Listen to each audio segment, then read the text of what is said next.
एक जेंटलमैन ने डिसाइड किया to treat a few children in the following manner. तो वो क्या करता है, जो भी उसके पास में टोटल स्टॉक होता है वो उसका हाफ और उससे एक ज्यादा एक को दे देता है, फिर बचे हुए को हाफ करता है, एक जोड़ता है और फिर दूसरे को देता है एंड सो ऑन।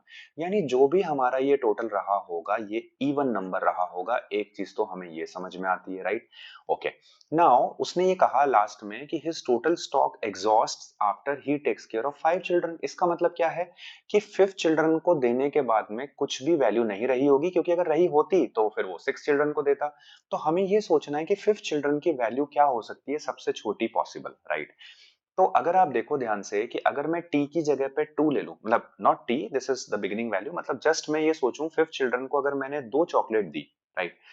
तो ये मैंने कैसे दी होगी इसको, यानी इससे पहले वाले चिल्ड्रन को, 4th चिल्ड्रन को चॉकलेट्स दे देने के बाद, once this process is done, अगर मेरे पास 2 चॉकलेट बचती है तो मैं क्या कर रहा हूं, इसका हाफ करता हूं, जो कि कितना आता है 1, और इसमें एक जोड़ करके मैं 5th को दे देता हूं। यानी अगर 5th चिल्ड्रन को हम 2 चॉकलेट्स दे रहे हैं तो it goes perfectly well, right?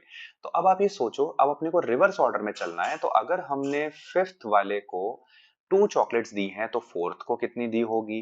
तो 4th को हमने दी होगी 2 प्लस 1, राइट? ये आप ऐड कर दीजिए और इनटू 2 कर दीजिए, जस्ट रिवर्स आपको करते चलना है। सो this becomes your 6, right? So this becomes your 6। So 4th kid को आपने कितनी चॉकलेट्स दी होंगी? 6 दी होंगी। सिमिलरली 3rd को आपने कितनी दी होंगी?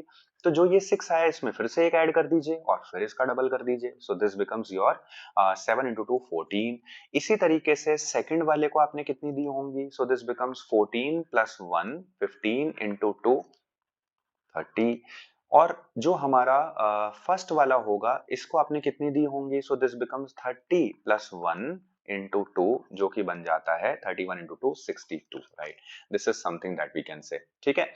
तो 62 चॉकलेट्स आपने फर्स्ट किड के टाइम पे थी, 30 चॉकलेट्स सेकंड किड के टाइम पे थी, 14 थर्ड के टाइम पे थी, 6 फोर्थ के टाइम पे थी एंड 2 5th के टाइम पे थी। तो हम कह सकते हैं कि जो हमारी इनिशियल वैल्यू रही होगी, टोटल स्टॉक रहा होगा, वो कितना रहा होगा?